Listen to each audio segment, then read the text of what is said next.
Welcome back to the channel, folks. Today I am joined by Delana Zamparo from Legal Labs, a firm I've been doing a lot of closings with. They're out of Mississauga. We're going to walk through the role of the real estate lawyer. Once you have that accepted offer, what actually happens on closing day, the closing costs, what the buyers need to be prepared for, and also we're going to talk about title insurance. So many people focus heavily on finding that home, securing a mortgage, but what they really need to understand is what happens from a legal standpoint when it comes to the transaction, and that's why we have Delana here today. Delana is an absolute rock star lawyer. I've been working with this team for a while now.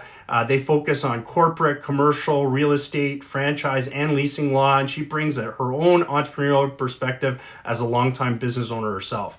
Today, we're going to help you get a better understanding of what happens behind the scenes during that real estate transaction and how you can be better prepared. Delana, thank you so much for joining me today. And let's start with the very first question. Let's start with, the purchaser has that agreement of purchase and sale. What does the lawyer do and what can they expect? So on your lawyer's side, once you have an accepted offer and you've paid the deposit, it's important that you get that offer and that APS over to your lawyer as soon as possible so they can begin reviewing. Once they review, they can start dealing with title issues, any issues that are kind of behind the scenes that need to be taken care of right away, or prepare so that there's no surprises later on, no delays.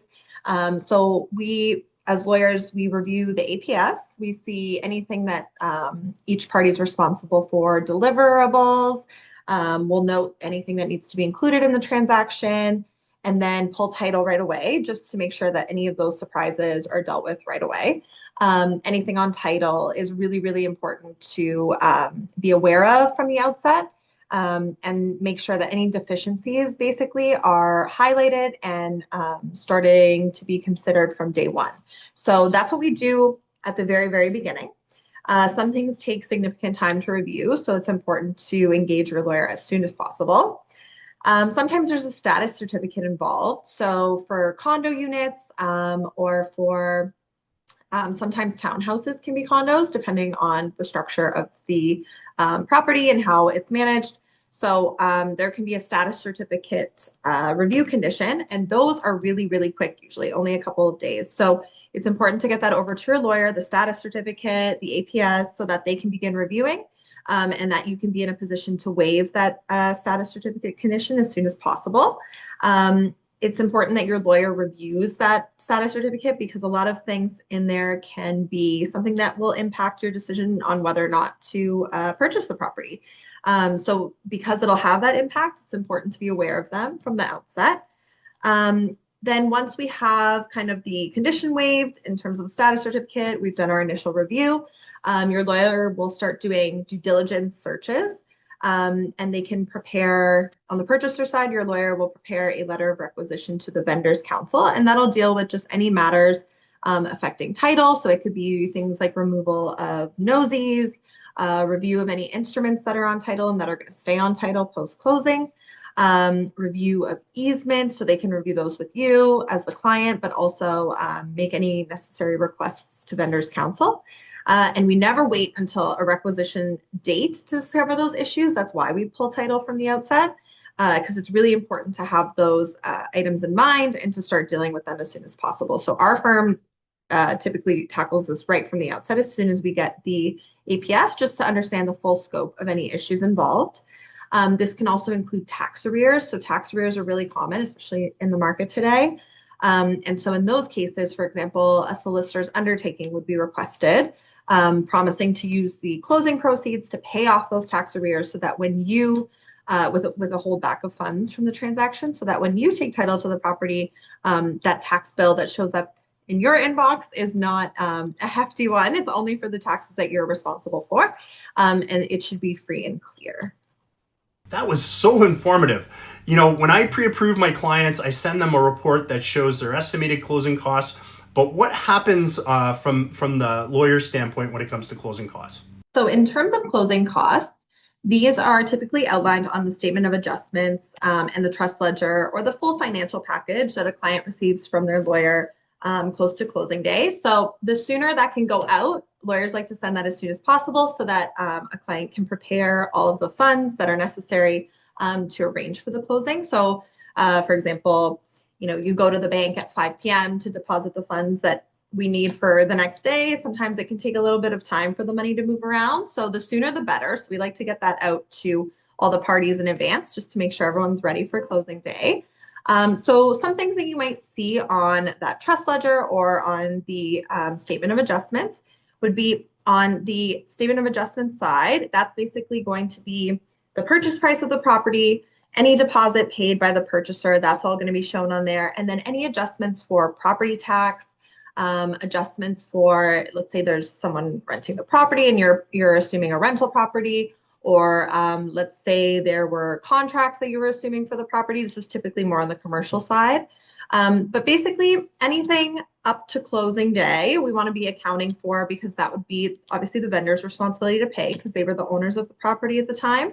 But anything after closing day, that becomes your responsibility as the purchaser. That becomes your amounts to cover. So those adjustments get made between the lawyers, so you don't have to worry about it. And those will obviously, as the client, you run by those and you make sure that that's what you understand in terms of the payments as well, particularly for the property tax, because that does get adjusted for. It's not like, if they prepay it, then you just get the benefit from it. You do have to account for your apportioned amount, but we deal with all of that financial.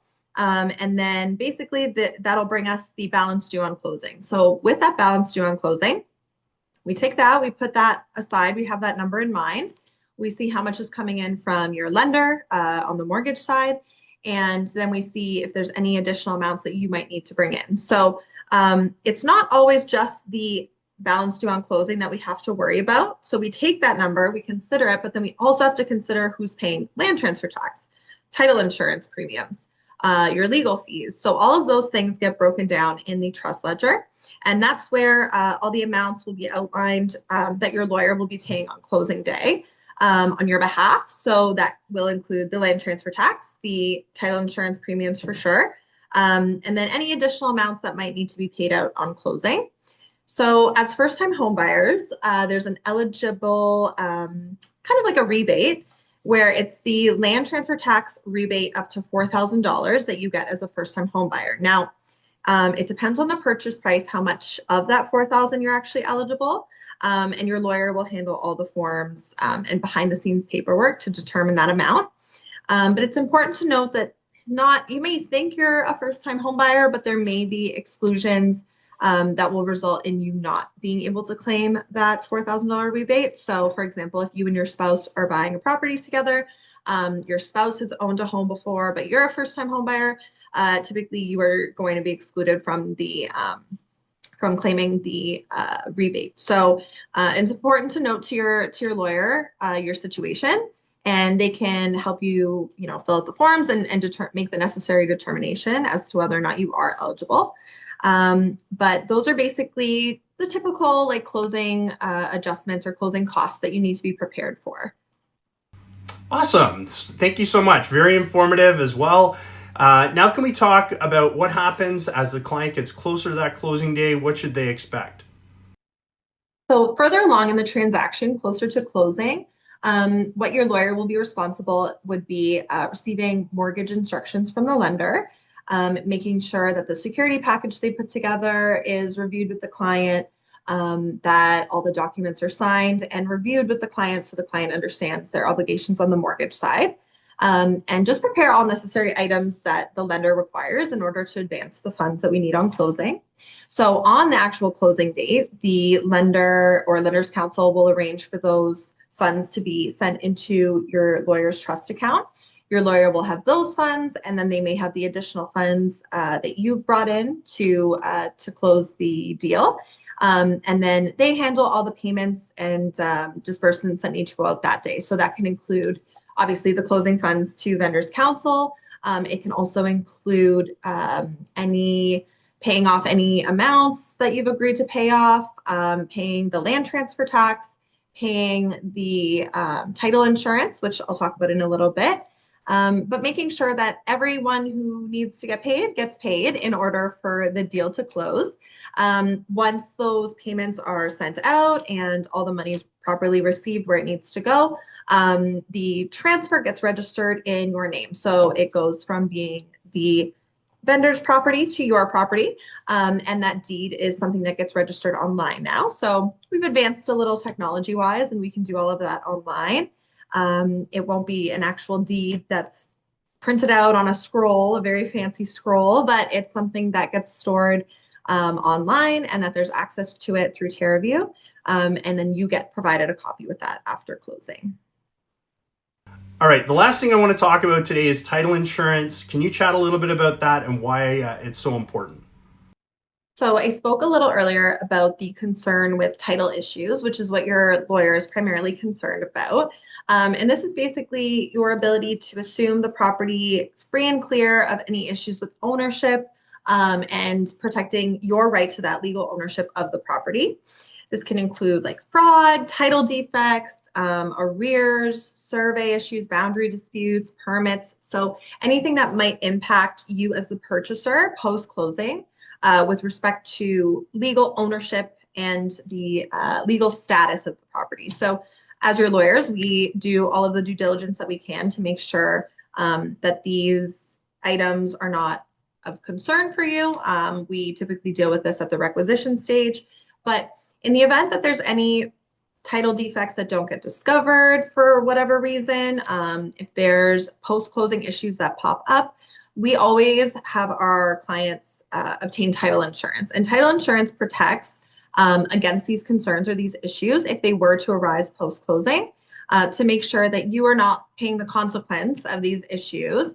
And the whole reason for having that title insurance in place is to ensure that you're not basically penalized or dealing with these issues should they pop up after you've purchased the property and ownership has transferred to you. So each policy is different. It's impossible to say, it's going to cover X, Y, Z for sure every single time. So it's important that you review your policy once you get a copy of it. So there's different providers, different things included with each policy.